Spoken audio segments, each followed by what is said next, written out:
Hello and welcome back to another episode of the newly christened Whole series. Just an ongoing conversation in the city of Chicago with fellow Chicago creatives.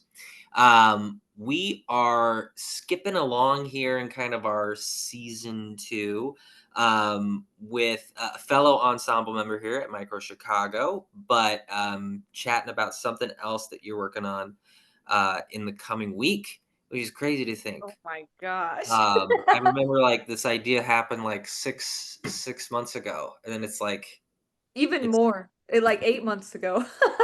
wild, it's wild. Crazy. So, Rachel, go ahead and introduce yourself and what you're up to, what we're talking about. Cool.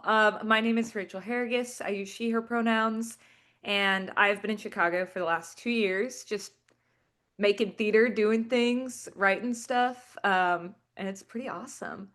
What we're gonna be talking about today is we're gonna be talking about a play festival that me and Dakota are producing called the Intimate Anarchy PlayFest with a Short Leap Theater. It happens November 16th at Miss Murphy and Sons Irish Bistro at 7 p.m. And if you want to get tickets, you should get them soon because they're going fast. And hopefully, this conversation, people will want to buy tickets. Please, please, Please, please. we need the tickets. Um, Fantastic, wonderful intro, and yeah, that is a sort of an extension of this idea that you came up with of this overarching sort of I've sort of described it as like a pseudo season almost like it's going alongside our like fully produced stuff, but I think it was like early like end of last year Nathan and Josh kind of got to talking about doing a reading series. Mhm. And it was kind of also coinciding with the election and all of that wonderful stuff that we're living with right now. And Mhm. um and so like that alongside a couple of like collaborations with the conspirators in prop theater was this like kind of ongoing reading series on the theme of intimate anarchy. Mhm. So as the lead producer of the Playfest that bears that name, what got the ball rolling for you to kind of like pitch this idea earlier on? So, I mean, there's the answer that's great for the company, then there's also, like, the selfish answer. Yeah. And I think it started from a little bit maybe of a selfish place because I find that it's really hard for, like, new actors and new writers to get involved in Chicago and play festivals. Like, for the first year I was here, that's, like, all I did. Like, unpaid, like, super spur of the moment, you just get a script and then you memorize it super fast and then you end up on stage and you do a play fest. But that was, like, the most invigorating thing for me because I was as a new artist in Chicago, because I was wanting to get involved and wanting to meet people, and like what better way to meet people than like doing a play fest with them, right? um and it also jumps off of there's something that happens at the understudy called Freshly Brewed that I was a part of this year. Mhm. I was a writer and I wrote like a one act play, and what was really cool about that is just how directors and writers were so like, it was a collaborative experience. Like, it wasn't like, "You're a director, you're a writer, I'm gonna take your work, writer, and make something happen," right? It's like, I got to continue to edit and get feedback from the director and, like, spend time with the cast and really get to know, like, what is happening with my piece that I'm creating.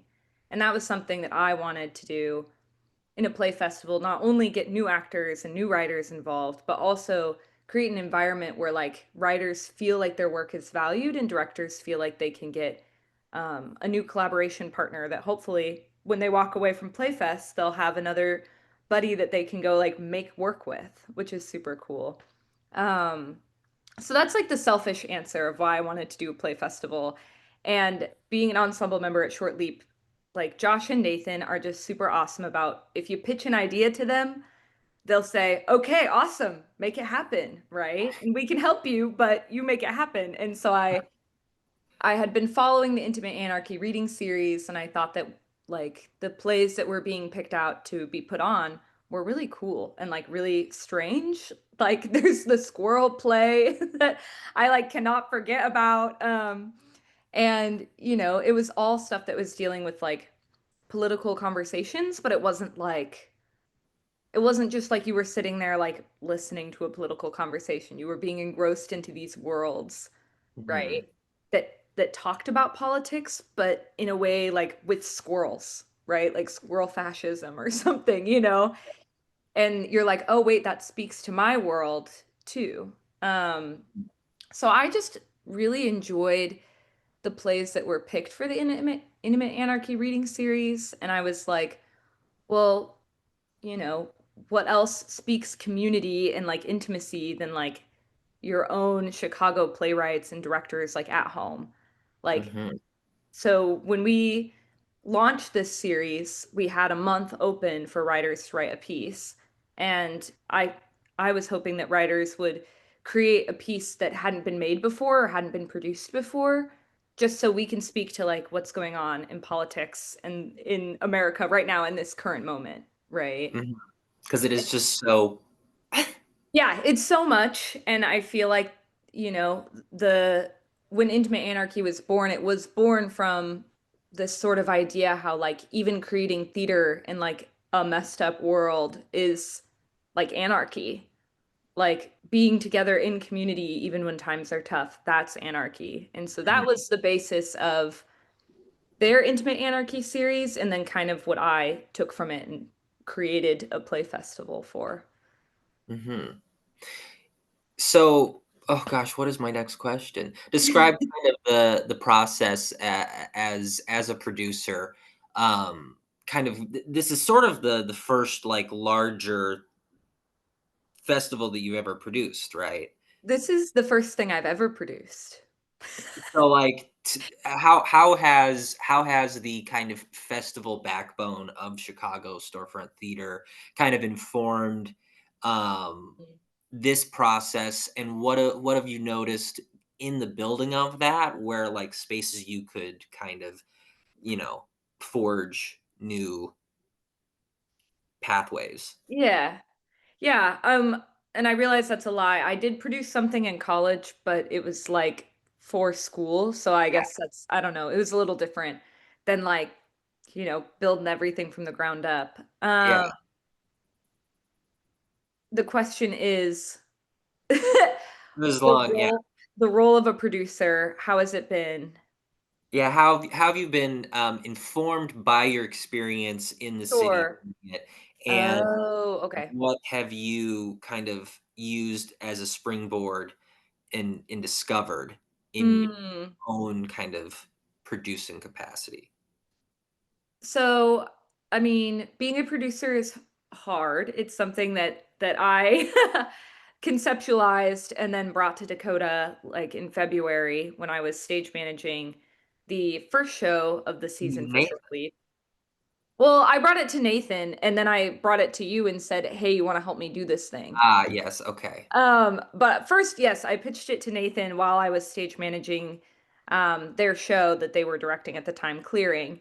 Um, Yeah. and Low Nathan key, like 2 months before or like 3 months before, I remember being in Nathan's ear being like, "We should do something in Portage Park with like a play festival, Play festival or something. Portage Park people," or And something. I think that that's why I ended up reaching out to you because Nathan had said Dakota's been talking about doing a play festival too. Yeah, yeah. And then that's how this was born. And Nathan literally just said, "Sounds great, like make it happen." And I said, "Okay." Um, and you know, there's a lot of like pre-planning of like what does the calendar look like where do we want this to be?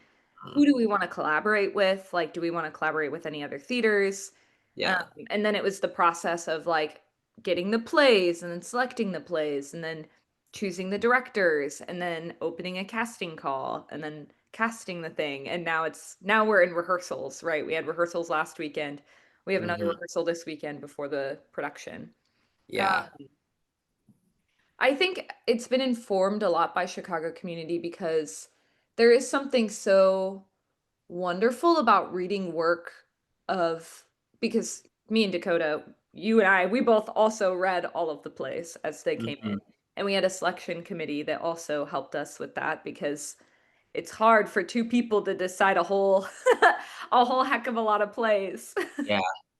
Um, but I think it was very delightful to read work of people who are like my neighbors, right? Mhm. Like when you're in Chicago, you just and you do a lot of theater, you know so many people, Yeah. And so it's like you get to uplift other people and their work, when they Mhm. submit things. And also when it came to selecting directors, we didn't have an open call for directors. We just Mhm. like reached out to our ensemble, and then we reached out to people that we knew as directors that we wanted to have get involved. And that was Yeah. so cool because it's like, look at all of the directors like we know and people who are so willing to like jump on and do something cool. Like Yeah. that speaks miles of like the Chicago communities, you know. It can be a super small project, but they still want to get on and like get on board. And Yeah, because to speak to that, like, a lot of festivals go unpaid or, Mhm. it is a lot of volunteer kind of, like, grind work, but sometimes good things happen, and you go from that interesting place where we were, where it was like, "Oh, free," and now it's like, "Oh, great, we will be Now able we to get to pay pick. people." Yeah. And that's super cool. Yeah, and just that, even a small amount, like, it does go a long way, like, to just be like, "Cool, I got $15 in my Venmo." Hey, that's maybe a coffee and a half right there. Mhm. Lift home, that Yeah, a lift home from the event. very, like, college, like, post-grad, like, "Hey, can you help me move? I'll get you a six-pack and a pizza." It's like I did offer the people that helped me move in Chicago, I offered them pizza, so yeah, yeah, yep. I'm glad that still exists. Oh, it does. But you're also democratically elected playwright into this company as well. Yes, yes. Uh, and the reason I wanna stress that is because, if it's okay to share, like, Yeah. it can be when you run a thing and you also wanna participate, and it could be, like, a very speaking to that as someone who, is in a lot of my own stuff, like, there can be that kind of, like, anxiety. Yeah, Um, of like, why are they making this thing and then their thing isn't in it, right? Did they just right, do this because they wanted their own thing to be in it?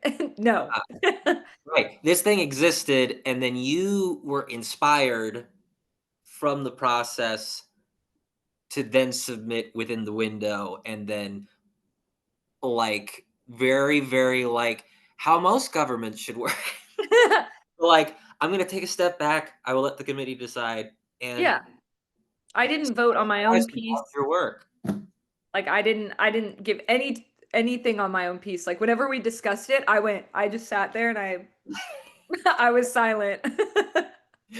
What inspired you to submit and Mm. without, like, I guess, giving away too much, like, Yeah. what was your process as a playwright then submitting to the festival? Yeah, so, when I first started writing the prompt that we evidently posted on Theater in Chicago for, like, Mhm. as an open call for writers, I think something that I wanted, because when you hear the word anarchy, you think, like, bloody, gross, like, upheaval, right? Explosion. Explosions, like The Purge or something, Yeah. And I think what's lovely about our place festival is we have some of that, but we also have some, like, very lovely pieces in there and some very, like, funny pieces, some kind of s silly, Mm, goofy ones, and I feel like we've selected pieces that showcase anarchy in many different ways, right? But I really wanted a bloody, scary, gross anarchy because I just love horror movies and I love anything gross. Like, not, yeah. um, so I was like, okay, well, I want to make something. And I feel like, horror and gore and stuff on stage is very niche. Like, Mhm. does not happen a lot. And a lot of the things that I am drawn to end up becoming kind of gross, like kind of strange. Gross as in grotesque, not as in like ew, gross. Yeah, yeah, Um, and so I was inspired by the prompt to make something weird, right? And evidently, when we ended up going through the plays, it was just one that ended up standing out to everybody, because it was kind of gross. And I feel like it balances the night. It balances the night in a strange way. But the process for writing, I mean, whenever I feel inspired by something, I just sit down and like write a draft, right? Because it's a 10-minute play. So I was yeah. able to sit down and I think I wrote it over the course of maybe 4 or 5 hours, like on a weekend. Wow. And then I did one read, one pass. Oh, and then I invited some short leap people to read it via Zoom so I could hear it out loud. And then Yeah, I submitted it because I always like to hear my stuff. Just like even a quick like phone call or something, just so I can hear the words yeah, before I put it into the pot, for grammatical reasons. Uh, yeah, and also, I just like hearing feedback of like what confused you, what didn't you like what took you out of the world, what did you like what yeah. what intrigued you. Well, and it's just smart, right? It's something that will be spoken, you Hmm. it's good to hear that before. I think that's Yeah. like an interesting like step that more of us should take. And just like having community, like I have, and I mean, Nathan is a great example of someone who, I've shared a lot of my pieces with them and they've enjoyed my particular style of work and they understand how it goes. So they're directing the Mhm. piece that I'm doing for Playfest, that I wrote for Playfest. And like they just understand it. Like we had our first rehearsal for it yesterday and I was like, I just sat there and I just enjoyed it because I knew that they knew the vision that I wanted for it just because they've read so many of my pieces before, right? Mhm. So it's easy to know what the vibe is. Like once you have one conversation about something, you kind of can understand the sort of overarching theme that a lot of my pieces have, you know. Yeah. So, yeah.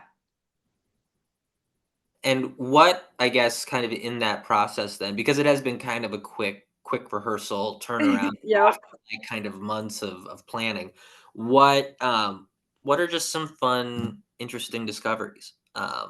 Like as a playwright, as a producer, any things that you've maybe noticed have started to like light up more or that you've paid more attention to just in general? Well, I mean, like a lot of these directors, I haven't seen them direct before, and now I get to sit in the room with them and like watch them like all approach directing in a different way. And I feel like directing is the one area that I'm not like I've done before, but I'm not super confident about, right? And so just like learning, seeing so many people because the time slots are an hour, so seeing so many people back to back to back doing a Yeah. different directorial style, like it's really cool to see like how actors can respond in different ways to different Mhm. directors, right? And how every director gets there in a roundabout way, the process is so important. Um, Yeah. but seeing how each piece is getting to more of a finished product is really cool, right? Yeah. So Yeah. I've enjoyed that. I think as a playwright, I think that the physicality that the actors are bringing to my particular piece is really cool. Like Nathan's doing something really cool with the stands, so it's Mm. getting really creative with it, which is super nice. Yeah. Because the physicality of my piece, especially, is what brings it to life, right? The words are very important, but also um, being able to see people move in a space and the power that that gives the words is so Mhm. cool versus sitting on Zoom and hearing people read it out loud, you know? Yeah.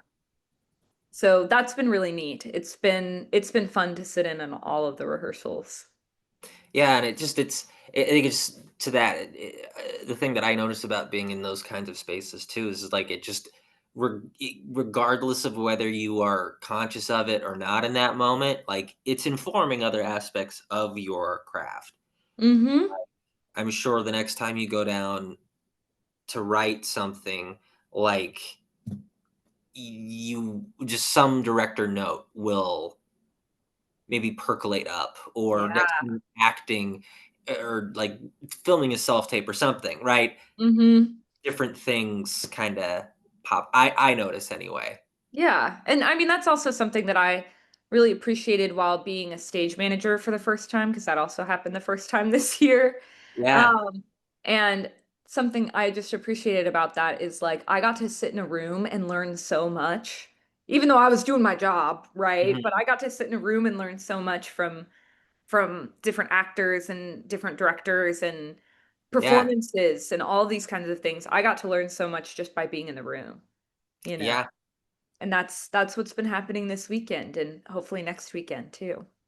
Oh my gosh. It's gonna be right. We go into final rehearsals on Saturday, Hmm. And then it and then happens Sunday.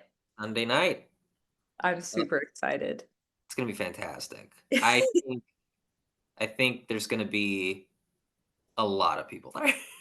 Oh yeah. I mean, we're last I checked, we're already a quarter sold on tickets. And I mean, we still got like 6 days and we only Yeah. released the tickets like a week ago. Yeah. So yeah. Buy them tickets.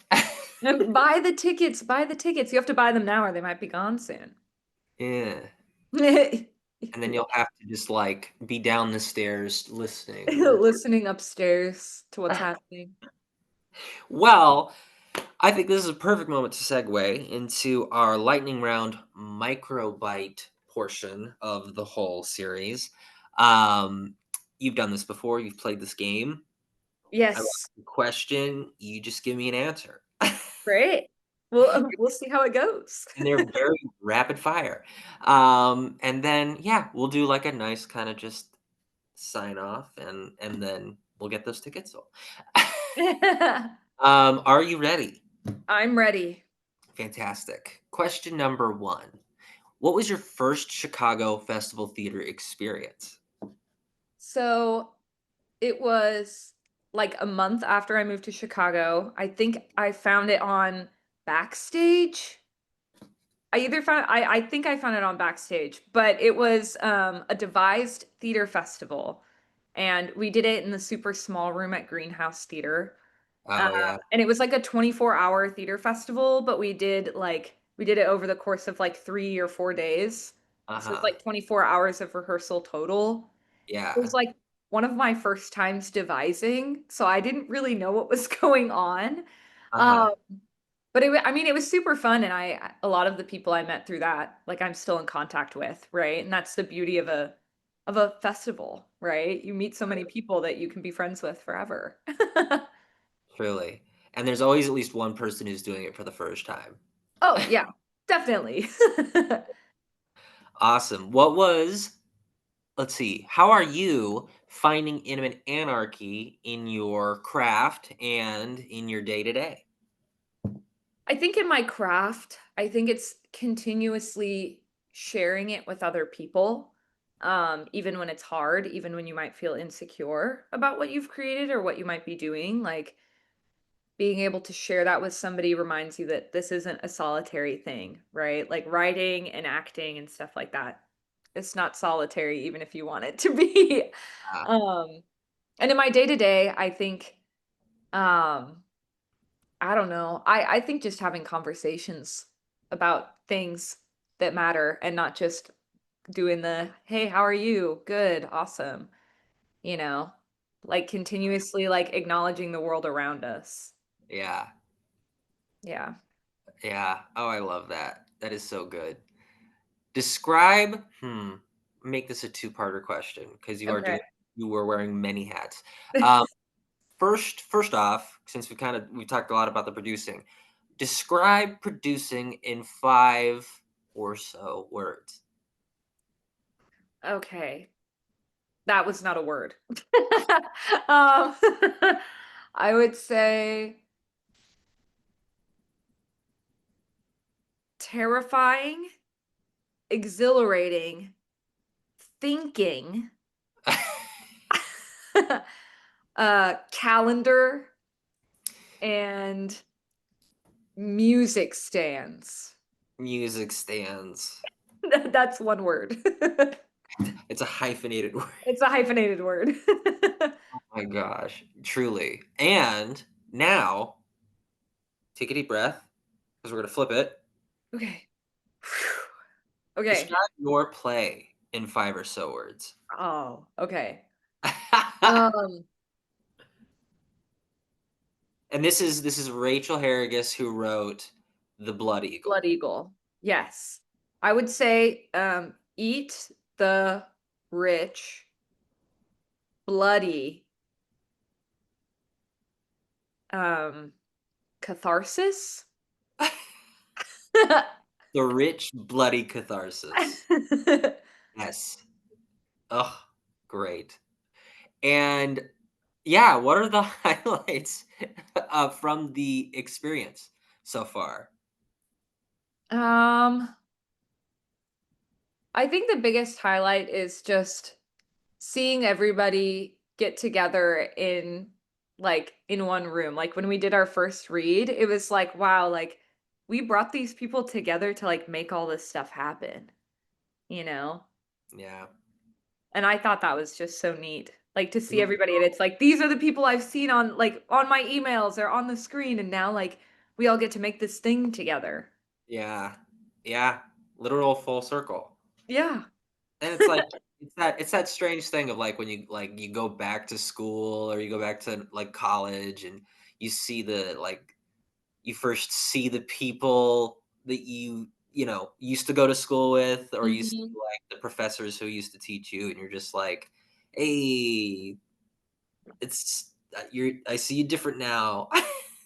Because you're just like in those different worlds. I don't know where I'm going with this, but like Full your worlds circle. converge. Your worlds converge. Yeah.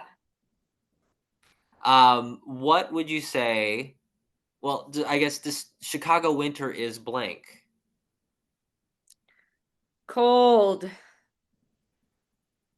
Yeah, enough And said. today especially, it was 30 something all day. It was snowing. Yeah. And I know that that's fun for a lot of people, but not when you walk to work.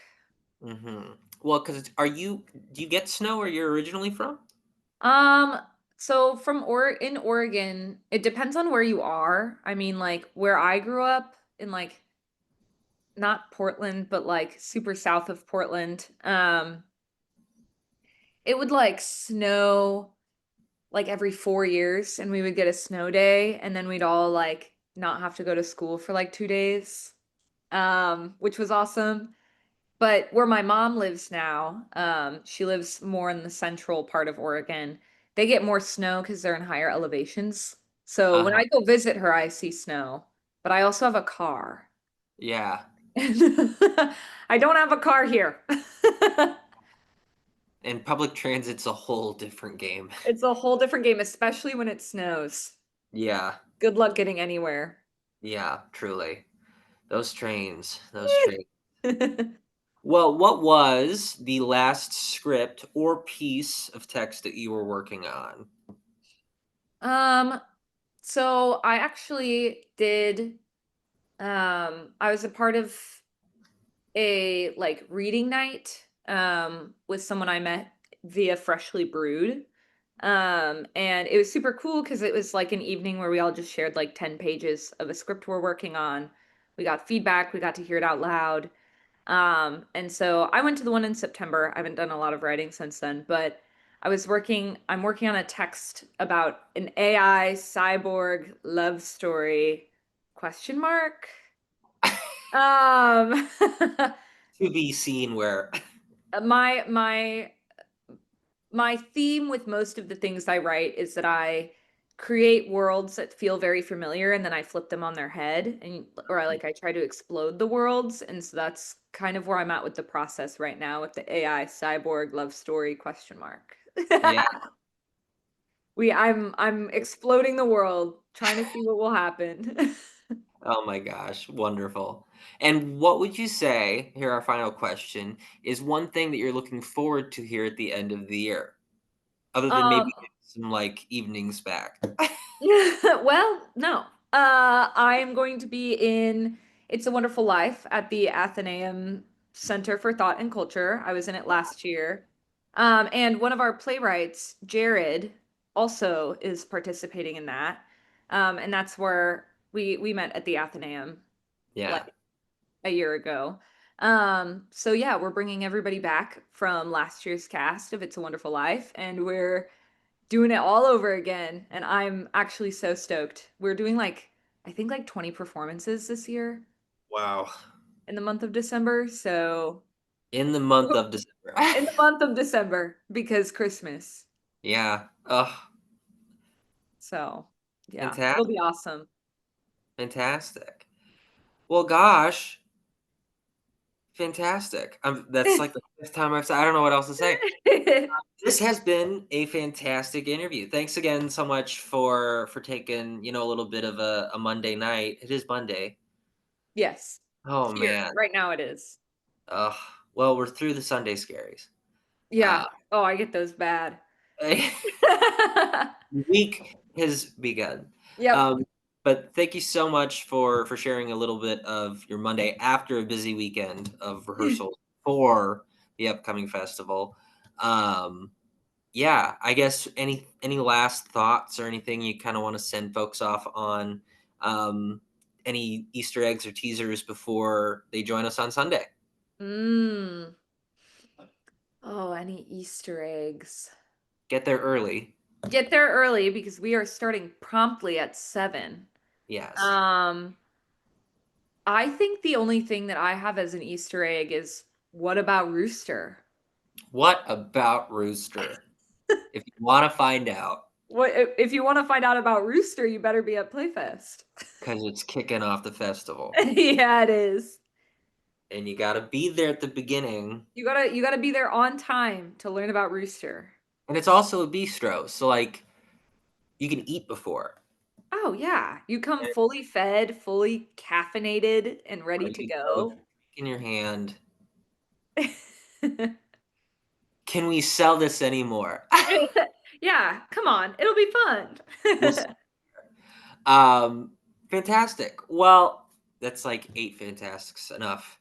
Um, thanks again, Rachel. It's always a pleasure. I can't believe it's taken this long to get you back. We have a new name now. I The know. whole Oh my gosh, you have a you have a new name from all the name time that it's been since I've been here. I know, the longest year, the longest. But, I am just very impressed and just no words to describe just the work and the effort that you've put into the festival. Every time you say thanks, I'm like, "For what?" 'Cause it's like, I have a bathroom and I have a space. But it's been great to just see you take hold of the whole thing and really just I mean, I think this is a huge improvement on any number of festivals that I've seen or participated in the city. So, Oh, like, to your credit. Um, Dakota. and just get, as much sleep after this as you possibly can. Um, Oh, I will. and put the email on snooze. I'll But need yeah, and this interview was for what? for Playfest, Intimate Anarchy Playfest, a short leap theater. Uh, What's it's gonna happen on Sunday, November 16th at 7 p.m. at Miss Murphy and Sons Irish Bistro. and by that we mean get there at 6:30. Yep. Yes, doors open at 6:30. So get there then. Get there then, and you'll get to figure out about Rooster. Yeah, there you go. Amazing. Well, we will see you all on Sunday. Thank you so much again, Rachel, Thank and you. we hope you join us again in exploring and playing in the infinite space of small.